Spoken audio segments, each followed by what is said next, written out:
be grateful. Hello and welcome to Conservative Roundtable. I am Marianne Collins King, your host of Conservative Roundtable. Tonight we have some pretty amazing guests. Our guests include Francisco Ramirez, Vice Mayor of the City of Hanford, Arthur Christopher Schaefer, an active volunteer of the California Republican Party, and Richard Cabral. He is a private business owner. He is a former NRA leader and a U.S. veteran. In addition, I wanted to share a little information with you about Conservative Roundtable. If you have something to say or to share about making America great again, please send John Estrada a video of your broadcast, post it on youtube.com, and feel free to send the link to John at contact@johnnyestrada.com. Again, that's contact@johnnyestrada.com.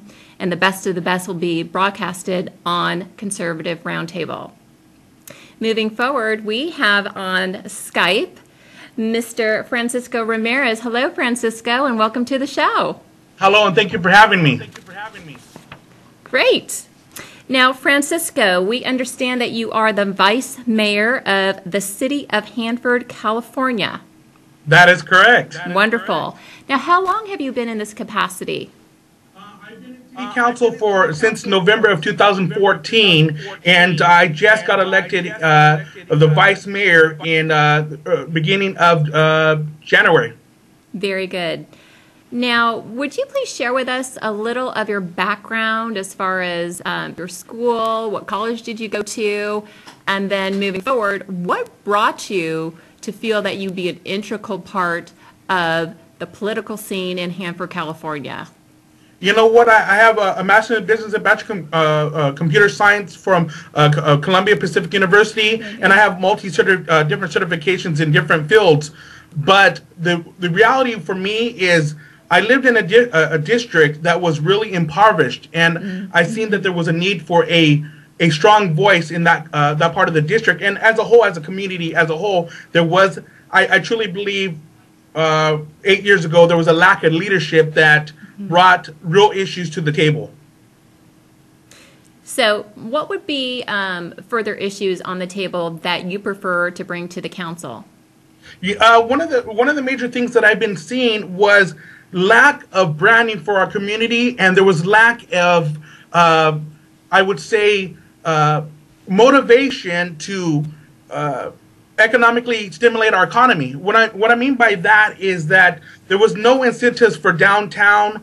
There was no economic development because a lot of the prices of our property downtown was too high for the average Joe, especially in our community. And so we really wanted to make a change. And so right now we're developing a incentives program for downtown.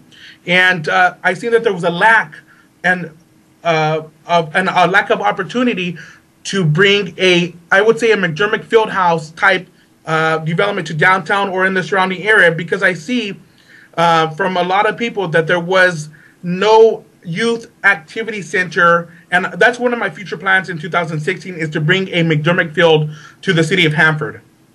Very good. So speaking about revitalizing the city of Hanford, why don't we talk a little bit about what was Hanford like years back, and let's talk about its current state, and then elaborate again as far as your vision of the revitalization of Hanford. You got it. Looking back, the fathers at that time, they really did have a vision.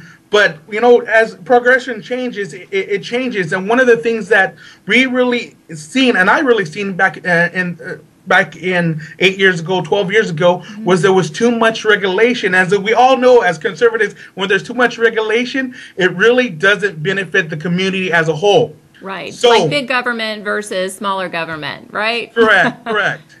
And in that process, we've seen regulation, the most ridiculous regulation that was in our codes, where if you're a hotel, you cannot have a coffee pot in your room, or the most ridiculous regulations, or signage. Signage was a major issue. You couldn't have a particular sign, a particular color, or you couldn't have a sign outside of your storefront. I truly believe a business owner should dictate how much signage they have. A business owner should dictate on what type of signage. We shouldn't dictate, because if you let the business do what they want to do, they're going to make money. In the process, it's going to generate sales tax for our community. Right, right. So when you talk about signage, many times I understand that cities have a particular height requirement as far as it can't be too high, it can't be too low. But I agree with you in reference to, in order to brand and market your organization or your company, you need to have some type of signage. We don't all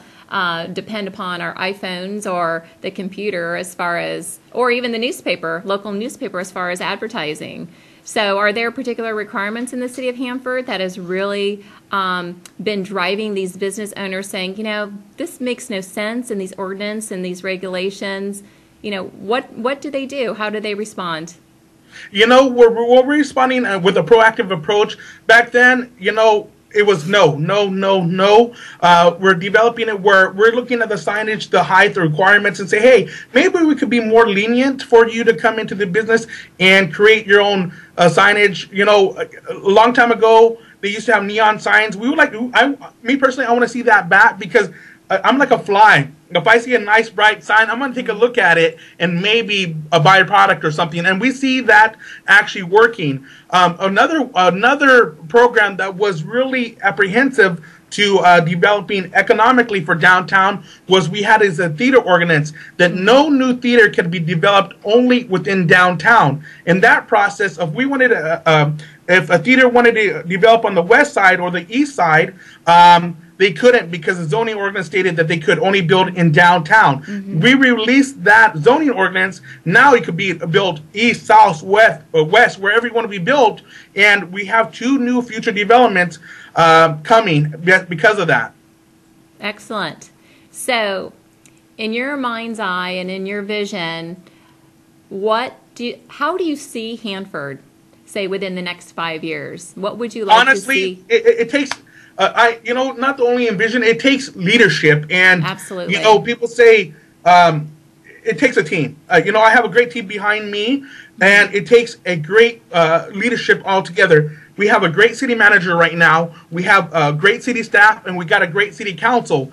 And we're progressively moving in the right direction, because we're just trying to get rid of all the conducing ordinances, mm-hmm. and we're getting to Costco within less than maybe a month, and that's a huge deal for the city of Hanford. That is, and that's job creation as well. That's job creation. That's over 250 jobs. Excellent. And what I've noticed is there was lack of communication with all the organizations. Now we have a monthly meeting where we bring all the organizations together, saying, how can we help together? And that's the vision and the path that we're working on now. And I can say this, being so happy about it, within my term and within the city council's term, we're in the Business Journal, and we are the second in the nation of new economical development. Excellent. As we all know, in order to have a very strong community and strong city, community and economic development is certainly key. So in terms of revitalization, what does the budget look like?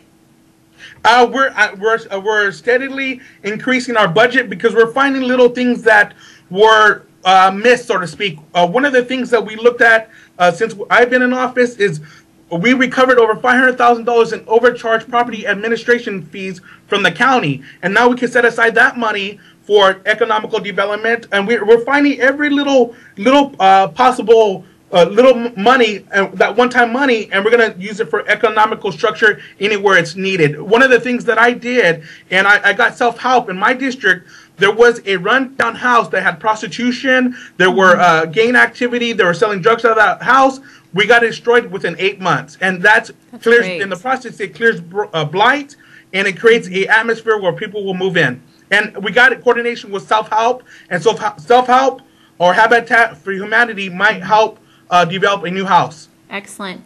For our viewers, would you mind elaborating on what self-help is, the organization? I know they've been key in assisting various communities. Would you mind talking a little bit about them?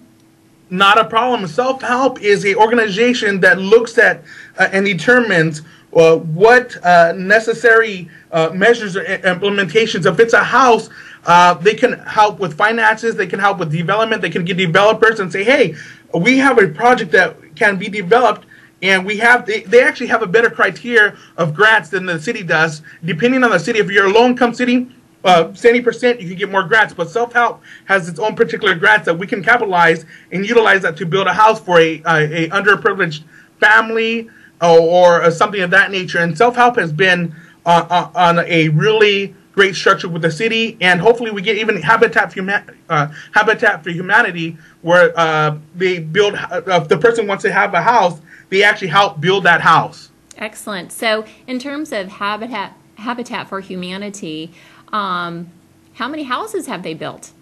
We're actually, the great thing is we're barely introducing these concepts, so hopefully this will be the first house. Okay, so it will be the inaugural home from that's it. That's fantastic. So in terms of Hanford in entertainment and restaurants, there's one entity I'm very fond of. It's Superior Dairy. Awesome. So many people that I know in the area of Fresno, they say, take the train out to Superior Dairy. What is the future for that business?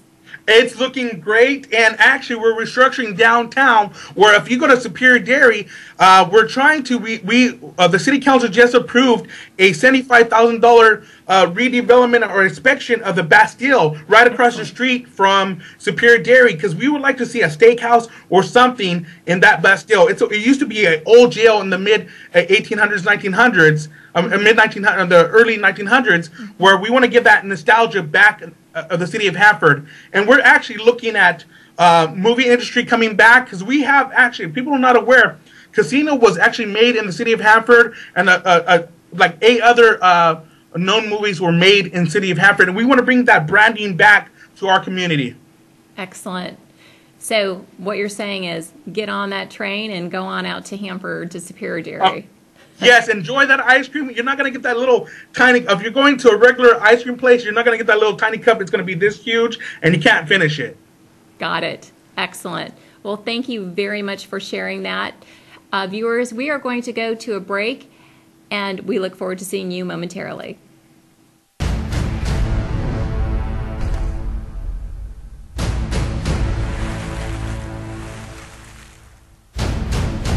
I understand that when the mainstream media covers immigration, it doesn't often see it as an economic issue. But I can tell you it is a very personal economic issue. And I will say the politics of it would be very, very different if a bunch of lawyers or bankers were crossing the Rio Grande. Or if a bunch of people with journalism degrees were coming over and driving down the wages in the press. Then we would see stories about the economic calamity that is befalling our nation.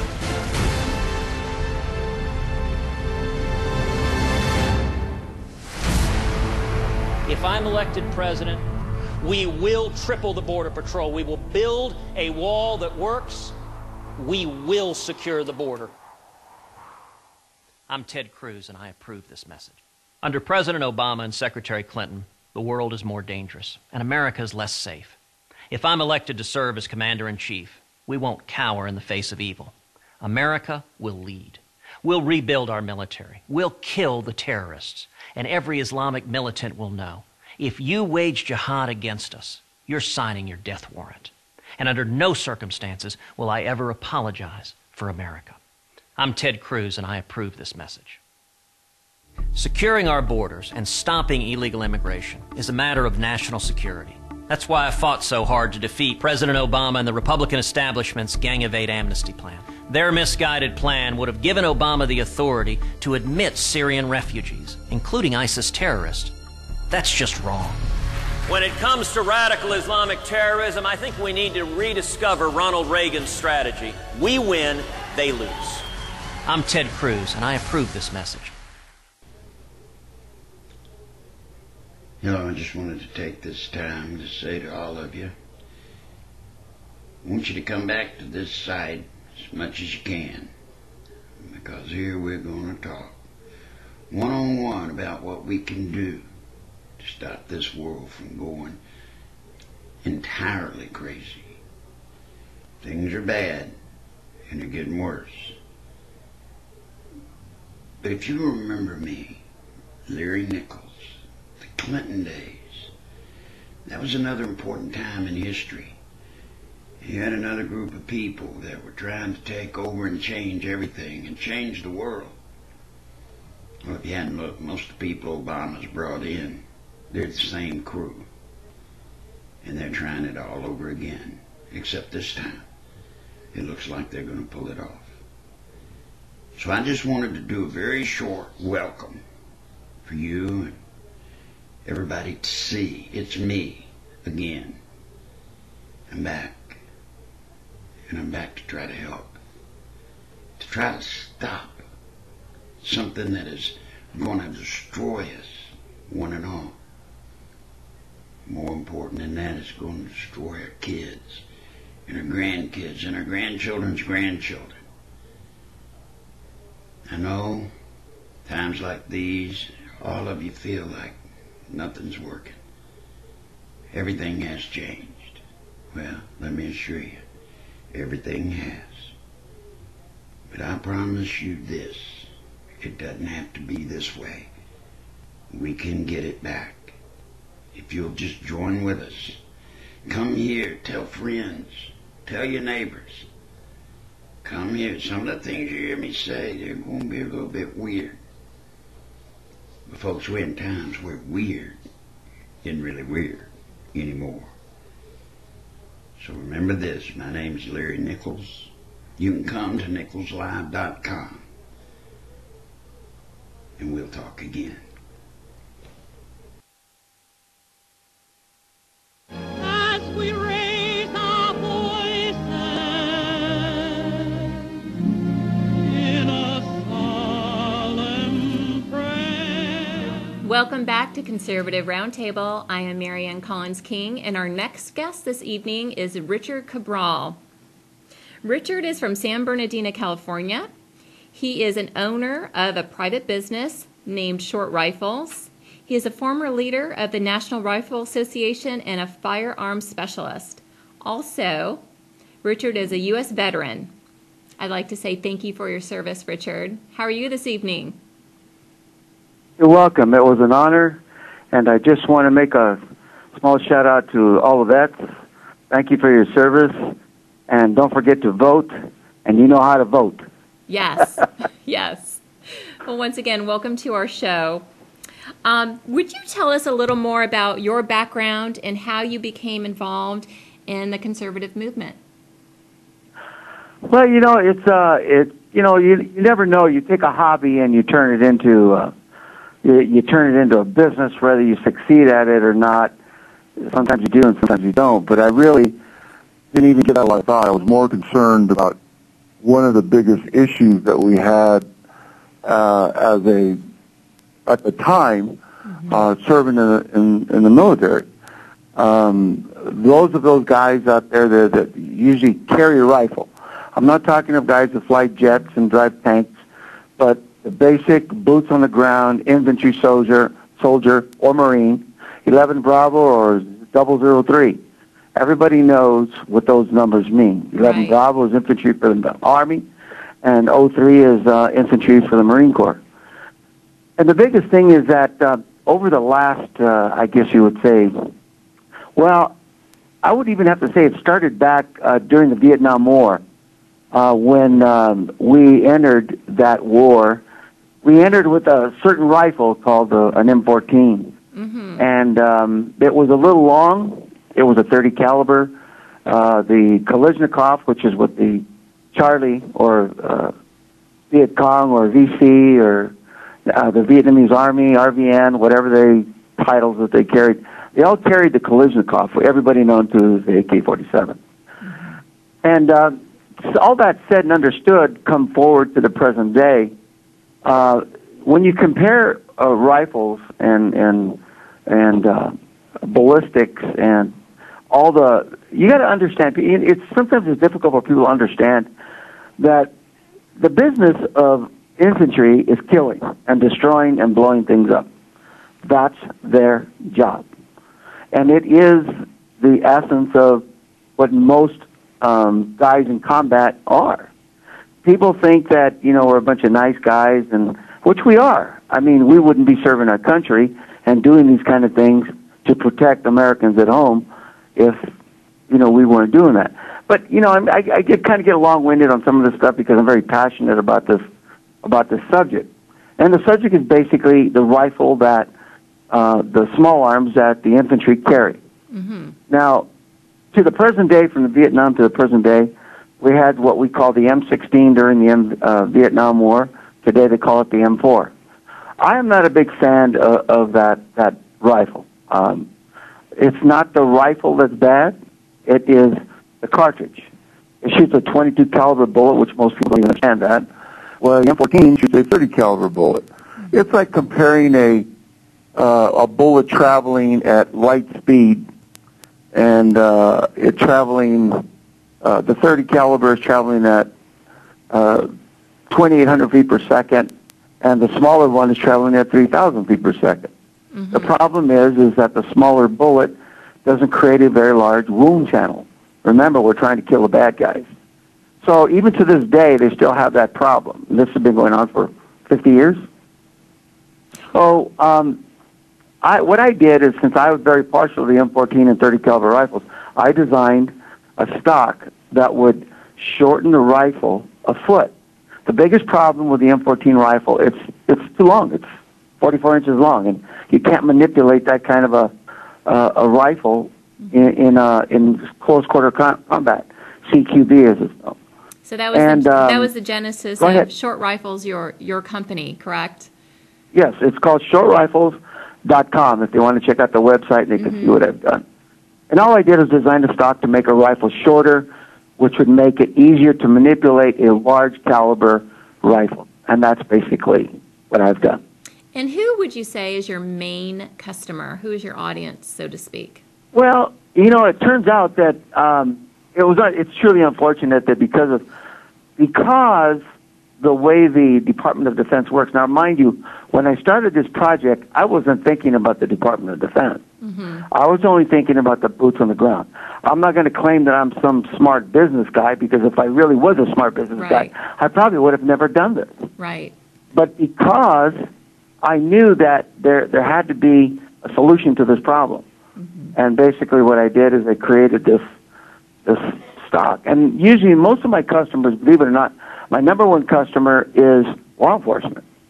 Okay. And the reason it turned out to be law enforcement all across the country was they get the M14 rifles that the military no longer uses, and they get them for $1. Now, this is if you could actually buy one of these rifles in the civilian market legally, they'd run about $25,000.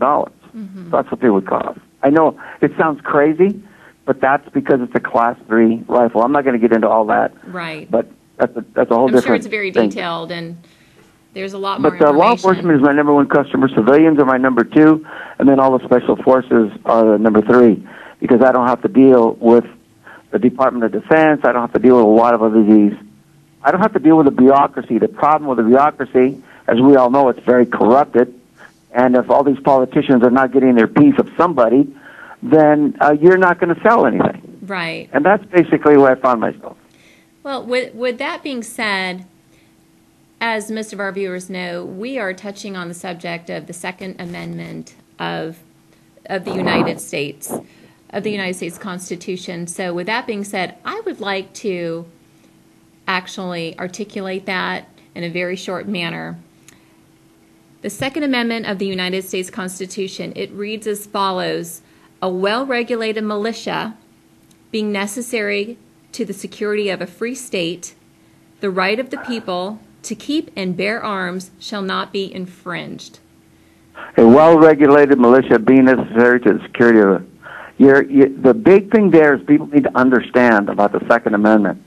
Our founding fathers, they weren't a bunch of dummies. They knew exactly what was wrong and what would cause corruption. All you got to do is look at our system today. And that's the question. That's the question, Richard. How do you feel and think that our rights as American citizens have been infringed upon based on what's going on in the world? Well, we're probably the last free country on planet Earth. Now, I realize that there's free countries, Swiss, and there's a few out there, but none of them ever really had a constitution that actually said in it that it was our right to bear arms, not to go hunting. This is where people get a little confused. The Second Amendment is not about hunting. And when I was working for the NRA as a field rep, what we really did is we raised money through an organization called the Friends of the NRA to support to support the foundation, which in turn supported a lot of the programs that help people across the country. Understanding that the NRA supports the Second Amendment and why they do. The big deal with me on the Second Amendment is if you ever read Title 10, which will explain the Second Amendment in depth. Also, a good source to read is the Federalist Papers. If you read the Federalist Papers, you'll find that the reason that they did this is because they knew that government could be corrupted. We're there now. And we're at the point in American history where they're trying to disarm us because they know we're going to figure them out. We've already figured them out. I mean, all you've got to look is see what the left is putting up for their candidates for president, and that'll tell you how corrupted the system is. Now, we look at the other side. I'm not a big fan of the Republican Party either. But that said, understanding it's the establishment that has caused this issue. But if you look at the Second Amendment and you understand exactly what it means, it is your right for a tyrannical government to be overthrown. That's what it's there for. People don't like talking about it because they think it's absurd that you would actually go over there and fire all these people or get rid of them, whatever it needs to be done, that you would do something like that. What do you think these guys were thinking about? What do you think they did to King George and the Brits? Exactly is why they have the Second Amendment. And that's precisely why the United States Constitution was created, is because we are the United States of America, and it was an opportunity for the individuals to get together, to put together, to articulate, this is how the foundation of our country is beginning. And then we're following through on that. Well, I agree. There's a lot of, there's just so much history about our 225-year-old country. Yes. 200-year-old plus. There's countries that have been around for thousands of years, and to this day they're still led by tyrants. Now today we have a system that I believe that if we don't do something about the upcoming election and win this one, I'm afraid that it's going to be basically lost forever. I think the biggest problem that I see in American culture is that everybody walking around looking at a cell phone, texting the person next to them that they're walking with, doesn't have a clue what's going on in this country. And one of these days they're going to wake up and they're going to come and take their phone because they've taken everything else, every other right that you have. Right. I just think that it's sad. They need to understand what's at stake and what is given by many veterans during World War I, World War II, Korea, and Vietnam, Iraq, and Afghanistan, and to this present day. And I don't think 80%, maybe 60% of the young population really know, understand, or better yet, even care. And, becoming apathetic is really the decline of our country. So the main reason why we do have Conservative Roundtable is to invite individuals who are conservative based on their perspective across the board. An individual that is learning more about the conservative movement, in addition to the individual that is very well versed, understanding either party, however, quite conservative. So in reference to your business, how has it been affected in reference to the recent, you can say, disastrous tragedies that have occurred in our country in schools and various areas to where there have been shootings, etc. And then, of course, people like to talk about terrorism. So we have two different sides of the story in reference to guns and the Second Amendment. What are your thoughts in regard to that? Well, San Bernardino, the incident that happened is like 16 miles from where I live. Yes. I have two very good friends that serve in law enforcement, and excuse me, and work with San Bernardino PD. And it was amazing to hear them talk about the thing. You don't hear this thing on the major networks. Right. The things that they found and the things that they discovered. And, they're trying to play off that this is workplace violence. And look, let's get down to what the problem is. The problem is that you have a portion of a faith that believes that those that don't think the way they do are infidels. Now, you compare that, and I hate to say this, but you compare that to the way the Democrats think. They may not be cutting your heads off, but they are taking your rights away. Mm-hmm. So eventually, what's going to happen? They're going to line you up with the guillotine. I know that's a large over-exaggeration on what can happen. But, rights and freedoms and privileges, they're not the same. A privilege is something that someone gives you. A right is something that you're born with. And as an American citizen, we are born with that right, freedom, liberty. Agree. I absolutely agree. So after the travesty in San Bernardino with the shootings, has it affected your business, or have you had individuals question you in reference to your business because you do sell guns? Well, what has happened is law enforcement, one of the reasons that they like the rifle system, that the stock that I developed for the rifle, is that it's short, they can carry it in the front seat of a vehicle, and it will penetrate an engine block. Mm-hmm. See, that's the advantage over the traditional M4 that you always see on television. Mm-hmm. The M4, the M16 is called America's rifle. But since my rifle is much shorter, 10 times more powerful, and it's controllable, just because you think it's more powerful, it's going to be hard to control. The design of the system that is around that rifle was purpose-built. It was purposely built so that it was easy to handle, manipulate. You could move it in the front seat of a vehicle, and you could actually stop other vehicles and trucks. Mm-hmm. So law enforcement really likes it. The civilian market, it's very pricey. It's an expensive rifle. It's not something that the average person is going to spend $3,000 on. But gun sales. Now, one thing is I teach also. I'm also an NRA certified instructor and military instructor, and about everything you can think of, is that the students are lining up 10 times more than they did last year. So now I probably did a couple dozen students last year. I also teach a women's class. There's 40 women in each class. It's all free, and most of that is done by the club here where I live, Arrowhead Fish and Game. You see this interest now because women are concerned. There's a lot of single moms out there. And the idea, see, San Bernardino is very liberal about giving out gun permits, but you have to show first that you're not a felon, you're an American citizen, and that you're not a criminal. This is the big thing about owning a CCW. You also have to go through the background check. There is something I want to clear up, though, that you hear on TV a lot, is this whole gun show loophole. The only loophole in the gun show thing is idiots that keep talking about it, because there's no such thing.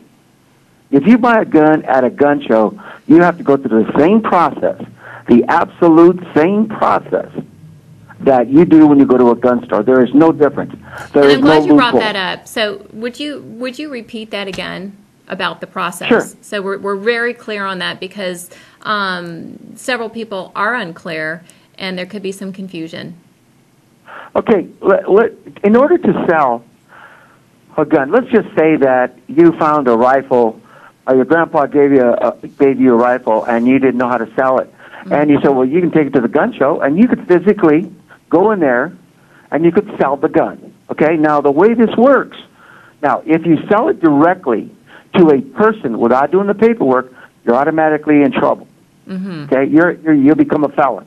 Now, if you go to a gun show and a dealer sells it for you, he will automatically hold a rifle to the buyer for 10 days. He has to go through the background check. The state of California will approve it, and then he gets a firearm released to him by that dealer. Okay, there's no loophole. The loophole that they talk about is a guy selling guns out in the parking lot. But I guarantee you the ATF is at every single gun show. And they're watching for this stuff. Rightly so.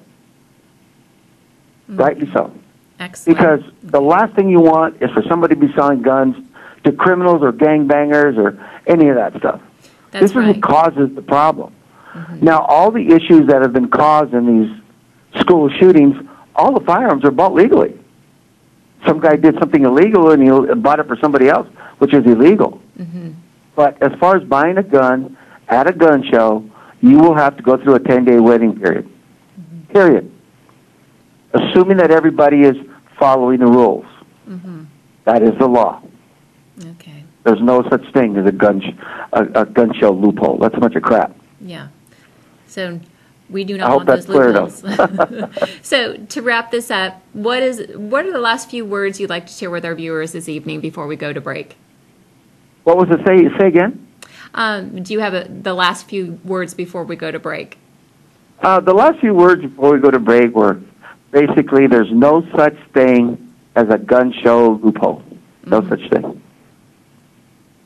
So no loopholes. That is your message this evening, correct? Yeah, that's pretty much it. If the news is telling you there is one, then tell them, well, how does that work? Why don't you show me, give me a demonstration or an explanation on how this loophole works. Right. Not one of them can even tell you what a revolver is versus a semi-auto. I think they know nothing about Richard, guns. I think you agree what it comes down to is being educated, because many times, depending on which news channel we watch, we can be very easily swayed. This I do know. So it really depends upon the education in which you derive based on the law and then moving forward. Well, that is correct. I mean, listen, one of the successes of our country, we are a country of laws. Yes. But sometimes the laws are really unnecessary. You know, when I ran for office back in 2000, there was a guy that made a bill in California. It was about your dry cleaner bill, about dry cleaning your clothes. I mean, you know, there's something drastically wrong when you have state assembly people making bills about dry cleaners. Right. Okay? We're a country of laws, but a law like that's stupid. And it's also not just to follow the letter of the law, it's the color of the law. People need to understand that.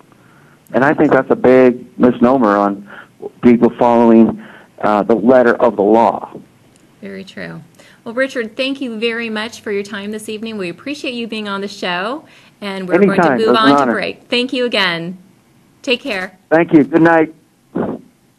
Is American Forum. What really is the difference between a very liberal Democrat and a democratic socialist? Okay. I think as a nation, it's important for us to understand that there are countries around the world that are doing some really interesting things and have done them historically. For example, I think many Americans don't know that we are the only major country on earth, Doug, that doesn't guarantee health care to all people. So there was a great debate over the Affordable Care Act. I supported it. We still have 35 million Americans with no health insurance. We pay the highest prices in the world for prescription drugs. I live 100 miles away from Canada. Health care is a right of all people, not controversial. UK, France, Germany, Scandinavia. I believe that government has got to represent all of the people, and not, as is increasingly the case in the United States, the billionaire class in corporate America. And I think that health care, for example, is a right of all people. Another example, you go to Germany today, you will find that college in Germany, universities, are free. And in fact, American students are going to Germany and getting a free education. It's true in Scandinavia, it's true in other countries around the world. From the University of Virginia's Miller Center, This is American Forum. You call yourself a democratic socialist. How can any kind of socialist win a general election in the United States? Well, we're going to win because first we're going to explain what democratic socialism is. And what democratic socialism is about is saying that it is immoral and wrong that the top 0.1% in this country own almost 90%, own almost as much wealth as the bottom 90%. That it is wrong today in a rigged economy that 57% of all new income is going to the top 1%. That when you look around the world, you see every other major country providing health care to all people as a right, except the United States. You see every other major country saying to moms that when you have a baby, we're not going to separate you from your newborn baby because we are going to have medical and family paid leave like every other country on earth. Those are some of the principles that I believe in, and I think we should look to countries like Denmark, like Sweden, and Norway, and learn from what they have accomplished for their working people. Denmark is a country that has a population of 5.6 million people. The question is really about electability here. And that's what I'm trying to get at. The Republican Attack Act against you in a general election, it writes itself. You supported the Sandinistas in Nicaragua. You honeymooned in the Soviet Union. And just this weekend, you said you're not a capitalist.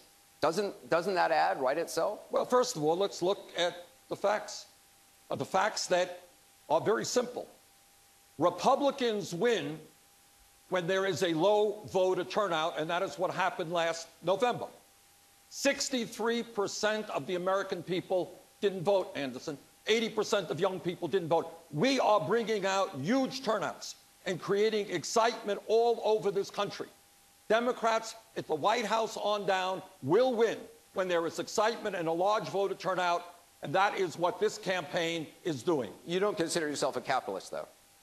Do I consider myself part of the casino capitalist process by which so few have so much and so many have so little, by which Wall Street, greed and recklessness wreck this economy? No, I don't. I believe in a society where all people do well, not just a handful of billionaires. My home, sweet home. God bless America. Welcome back to Conservative Roundtable. I am Marianne Collins King, and our next guest this evening is Arthur Christopher Schopper. Arthur is a volunteer at the California Republican Party, the CRP. He is from Torrance, California, and he is concerned and is an activist in terms of immigration issues. Arthur, welcome to our show this evening. Thank you for having me. Glad to be here. How are you doing tonight? I'm doing really well. I was so worked up because I went with the group of a member of We the People Rising. We went to Cudahy, California. I had been planning to go to that city for about 3 or 4 months because they had declared themselves a sanctuary city for illegals last January. And I said, this is the perfect time. I got a new job, so now I have my nights free. And the moment I showed up, Steve Biagini, he's the sheriff, the sergeant of arms, it's like he knows about us already. We the People Rising, we're a coalition of concerned California citizens. Mm-hmm. We want to put Americans first. We want a secure border. We don't want amnesty. We don't want pandering to illegal immigration. Mm-hmm. So we've been very busy in Huntington Park going after the 2 illegal aliens that were appointed on city commissions there. And when I went to Cudahy, it was a rogue gallery. It is out of control in that city council. The city council is a bunch of teenagers practically who have no integrity and no business being on a city council. But I digress. There's so much to talk about tonight. All right. Well, I'm going to pull back a little bit and ask you a few questions about you in general. Would you share some of your background in reference to what has led you to be more involved in politics and specifically a conservative perspective? And on that journey, what has led you to where you are today? Okay, well, I guess you could say I've been a conservative. I'm a Christian. I believe in Jesus Christ. I believe in the gospel. I don't believe in the government being bigger. I believe in being free. I believe in life. I believe in liberty. I believe in the pursuit of happiness rather than perceiving it as an entitlement that someone else tries to give to you. I would say that I became more policy-oriented when I learned about Milton Friedman and his free market principles. And then I became more active as a writer and as an activist when Barack Obama was able to shove onto the American people Obamacare. That's the first time I called my congressman. That was the first time I became dedicated to doing something about what's going on in my country, in my city, and to be more involved. I got involved with this activism, especially I became a member of the Beach Cities Republicans in 2012 to help with campaigns. I helped Craig Huey. He was running for state assembly that year, and Bill Bloomfield was running against Henry Waxman. Henry Waxman was my congressman for 2 years, but it was a lot of fun giving him a hard time and holding him accountable. I like doing it. I've taken training on activism. I've enjoyed it very much. This is something that's just in my blood. I love writing. I love politics. I've been following political history since I was a kid. It was always a fascinating subject for me. So all of these interests have coalesced for me, and I'm just enjoying everything I'm doing now. So it was a natural path for you, it sounds like. Absolutely. It's just like breathing for me. And the impact we're having is great. So based on that passion, you're moving forward. And let's talk a little bit about the present day in Torrance, California, in reference to the group that you're affiliated with and that you decided to build with others. Again, if you would repeat the name of the group so that people are aware of that, and then specifically talk about what you're supporting, and with that, is the council supporting you in the city of Torrance, California? So I've been a member. I was born in Torrance, California, here at Little Company of Marion Hospital. I've lived in the South Bay all my life. I'm back in Torrance. As I mentioned, the Beach Cities Republicans, I was privileged. The members elected me president this past November, and I was elected in the presence of my friends in We the People Rising. Torrance, California, though, we're facing different issues. We're dealing with Big Green. We're dealing with the environmentalism agenda, which is very vocal. Even it gets very vicious in some cities. They want to push Agenda 21. They want to get everyone out of their cars. They want to enact road diets, all this other stuff. And we've got ExxonMobil here in our backyard, which has had some leaks the past few months. And there's a very vocal group of activists who they claim they just want to make sure that it's safe, but really they want to shut down ExxonMobil entirely. There wouldn't even be a city of Torrance if there wasn't a refinery. So that's been on my radar. I'm going to be at a ExxonMobil hearing tomorrow with friends of mine from We the People Rising. We're going to be protesting them not just on the green issues, but also on immigration, because my two congressmen, Torrance has two congressional representatives, Ted Lieu, and I've got Maxine Waters as well. So the same lady who has screamed, the Tea Party can go straight to hell. So it's been a lot of fun putting them under a microscope. My team, we went to Ted Lieu's office and complained about the lack of enforcement along the border, and we're going to be there to hold them accountable on ensuring safety for all American citizens. Very good. And tell us a little bit more about the immigration issues that you're working on. I mean, I recognize that you went forward and you're talking to a few legislators. What do you hope will come of that?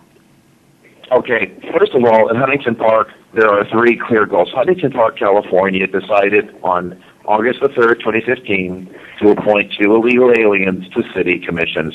This was a bold and brazen move by a radicalized city council to try to push the immigration envelope in spite of the fact that we're a nation of laws, and even if our president issues these empty, false executive orders, he doesn't get to just decide who gets to come in and who doesn't, and what makes a citizen and what doesn't. So from the moment I heard about it, I came to the city council meeting August the 17th. It was a huge crowd. A number of media outlets were there. I was on TV myself. I tell this story every time. I went there and I said to the Huntington Park City Council, "We the people" implies we the citizens, not we the illegal aliens. Citizenship has to mean something, or the rule of law means nothing. And I came home about at 10 o'clock at night, and when I turned on the TV, boom, there I was, speaking at the city council earlier that day. I have continued to protest at Huntington Park, along with We the People Rising. Residents in the city support our efforts. They don't like this lawlessness. And there is much more corruption going on. I mean, Huntington Park is like Bell times 10. If you recall, the city of Bell, you had a corrupt city council and manager. They were giving themselves six-figure plus salaries and all these benefits, and taxing the poor residents to financial ruin. Crimes exposed. Robert Rizzo, he was eventually jailed along with 4 of the 5 city council members, and so they're starting to recover from that damage, but we're seeing the same rampant corruption in these other cities in southeast LA County. Huntington Park has nepotism, waste, overtaxation, and until recently, a very sleepy electorate. And the reality is, a significant number of people living in these communities are there illegally. So this has created the perfect firestorm for political corruption. And we've shown up. We've engaged and emboldened residents, legal residents of the city, to fight back, and we're having quite an impact. At Huntington Park now, we went there December the 15th. The city council, there's 4 of them who are the rogues. There's one honest council member. His name is Valentino Mesquita. And he needs a lot of support. He's up for re-election next year. We want to make sure that he stays there to fight the good fight, and more people help him. But the rest of the city council, they began calling recess a number of times, trying to stop public comment. This is one of the worst things that happened. It was earlier, October the 6th. While I was making public comments, criticizing their rogue decisions, there was a gentleman named Robert Newman. He ran for governor in 2014, very briefly. He just affirmed what I was saying. Yes, yes, yes. He said yes 3 times. And the mayor ruled Dr. Newman out of order, and he was removed from the city council chambers. Not only that, but the police escorted him down to the lobby, and you had 2 police officers monitoring an elderly man who did nothing wrong. While the city is rampant with crime and corruption, there are pot dispensaries, prostitution, drug dealing in the parks. And this is what the police were doing. At a city council meeting, they removed an elderly man just for saying yes 3 times. Well, I didn't take that sitting down. I submitted a complaint to the Public Integrity Division of the LA County District Attorney's Office, and they sent back a stern letter rebuking the city council for their actions. We have not only been emboldened in our protests, but residents in and around the region now feel stronger. They come to the city council meetings and they speak out. And there's a lot of, and I'm just dispelling this myth right now. There are Hispanic conservatives throughout the region. They don't like this idea of cities stepping into this immigration debate and enacting their own laws in defiance of the federal government or the rule of law in our country. We're finding more of them. We're gaining their support. And to top this off, just yesterday, I mentioned briefly earlier, I was in Cudahy, California. And this city announced itself as a sanctuary city last year. It was a political stunt. It had no real merit. There's even language at the bottom of the resolution indicating that they would cooperate with federal authorities when necessary. But the fact that they even dared to do such a thing really frustrated me. I have readers around the country. They tell me about what's going on. They appreciate the work that we're doing, exposing the corruption and stopping illegal immigration. And they said, you need to go to Cudahy. And I said, I was planning on doing it for 3 months now. I finally did it.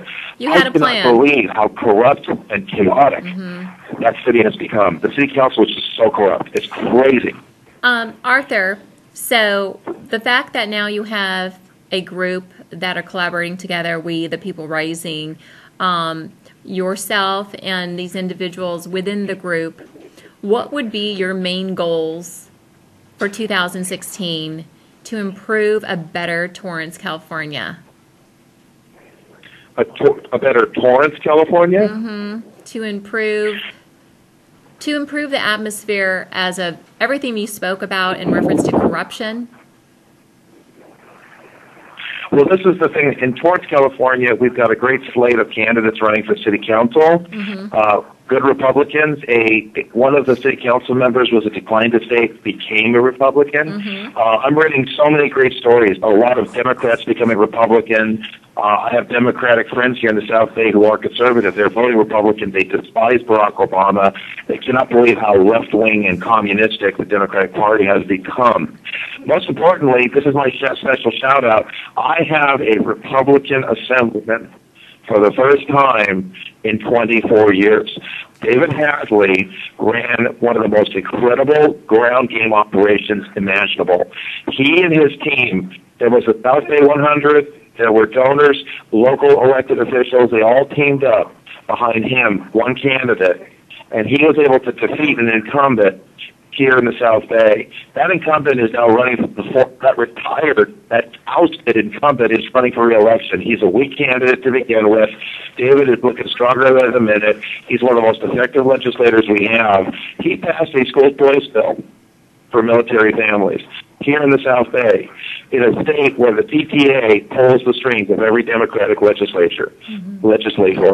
We got a school choice bill passed. David Hadley spearheaded that effort. He is a minority refreshment Republican.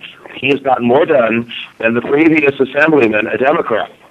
We are in very good shape. We are going to fight very hard, but we know that the momentum is behind us. So we have better people at the local level, re-elect our assemblyman, and we start spreading a message of grassroots power to take back our state. Excellent. Very good. I wanted to say thank you very much, Arthur, for your time this evening. We appreciate you being on the show, and we wish you the very best in Torrance, California. Thank you for joining us this evening. Thank you. Take care. All right, everyone. Thank you for joining our webcast this evening. That concludes our Conservative Roundtable. I want to thank you to our guests, Francisco Ramirez, the Vice Mayor of the City of Hanford, Arthur Shopper, an active volunteer with the California Republican Party, and Richard Cabral, private business owner in California.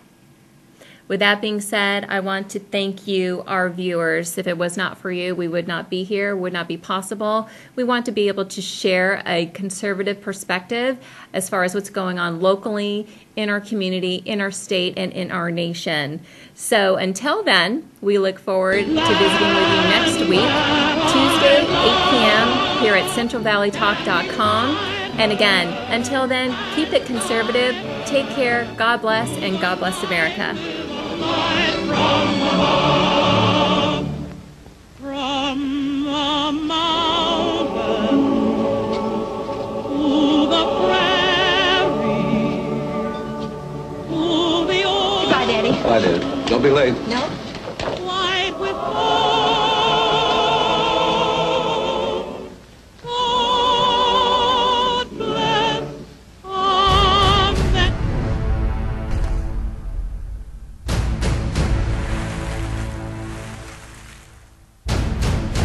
I understand that when the mainstream media covers immigration, it doesn't often see it as an economic issue. But I can tell you it is a very personal economic issue. And I will say the politics of it would be very, very different if a bunch of lawyers or bankers were crossing the Rio Grande. Or if a bunch of people with journalism degrees were coming over and driving down the wages in the press. Then we would see stories about the economic calamity that is befalling our nation.